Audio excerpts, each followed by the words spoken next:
Now, from the 3rd of May, as lockdown 3.0 commenced, the union government has allowed a certain relaxation in lockdown rules to help businesses get back on their feet, manufacturing to resume following certain norms. But reports from many parts of the country, from industrial areas, that the process, however, has not been smooth sailing at all, even though we keep hearing the government wants the economy, to start once again. In Noida, especially outside of Delhi, which has a large industrial belt, many factory and unit owners claim they're facing a lot of red tape in resuming operations. Well, to talk more about these challenges, we're joined by Anil Bhardwaj, Secretary General, Federation of Indian Micro, Small and Medium Enterprises, and also Harjeev Chawla, who is an exporter.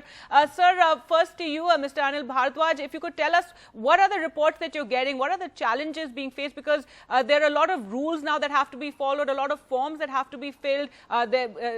Exporters or unit owners are being told that they have to fill forms online, then email, etc. So if you could share with us what the experience has been so far. Well, let me tell you that only a small percentage of MSMEs have been able to really restart the operations. Besides the process of getting the permissions, most of them have got by now. It took time. But there are other very practical problems.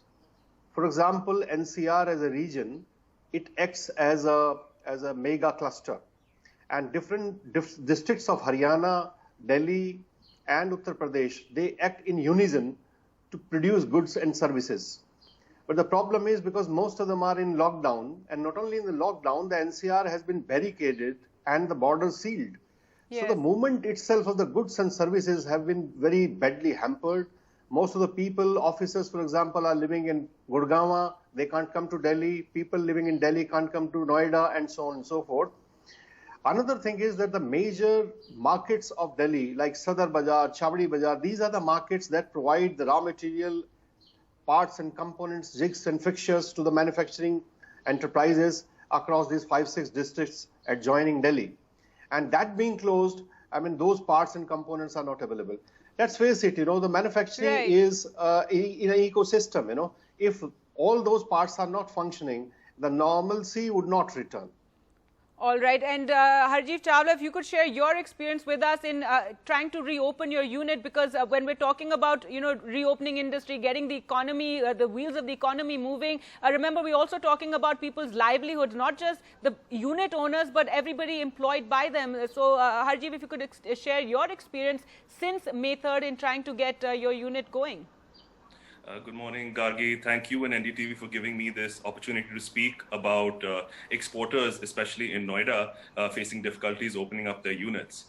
If you know, the MHA guidelines of 15th of April suggested that certain industries, including EOUs or export-oriented industries, would be given permission to go ahead and open up and resume operations. Of course, they have to seek clearance, the necessary clearances.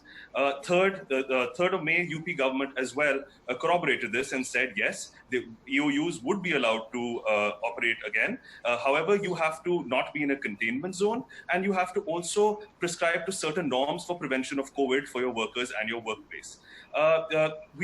On 4th, we were given an online portal. We were advised to go ahead and apply on this online portal. We applied on the online portal, and we waited for 4 days patiently. And as of yesterday, we've been told that, we don't have permission to operate, and we've not been given any logic, and our case has been referred ahead to the district, the DIC of Noida. So, I ask really at this time, there was also in between, there was another process which was initiated for exporters to apply via email. And there was also another process that you could physically give in a form. We need clarity. Where should we apply? Who should we go to? Because we want to start and what is operations the situation again. there in the industrial belt? Are the workers being paid? So, we have been able to support our workers, and but we need to resume operations to be able to continue to support workers. We want to support. We want to honor Honorable Prime Minister's words. To help out people in need at this point. Right. But how, when we are not allowed to operate, what about our cash flows? How do we do that ahead? How do we All go right, ahead? so Mr. Anil Bhardwaj, clearly a lot of issues, we're told we want the economy to start again. We want, people to be taken care of, workers to be paid wages, because that's also going to be a penalty if you can't pay your workers the wages. But instead of getting a red carpet, in a sense, it's a lot of red tape that you're facing. That is true, actually. And let me also tell you that because of the delay in announcing the economic package, which was supposed to provide assistance to MSMEs and the honors about and address issues like salaries, because no decision so far has been taken. What has happened is that it has created further confusion among the minds of owners as well as the employees.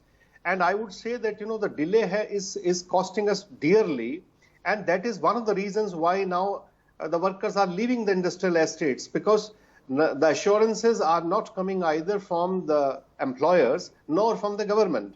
So, this is a very precarious situation that we are in now. All right. And also, of course, vis-a-vis the world, if you talk about exporters, and a lot of orders will be lost for India. Thank you so much both for joining us this morning. And this is an issue that NDTV will continue to talk about.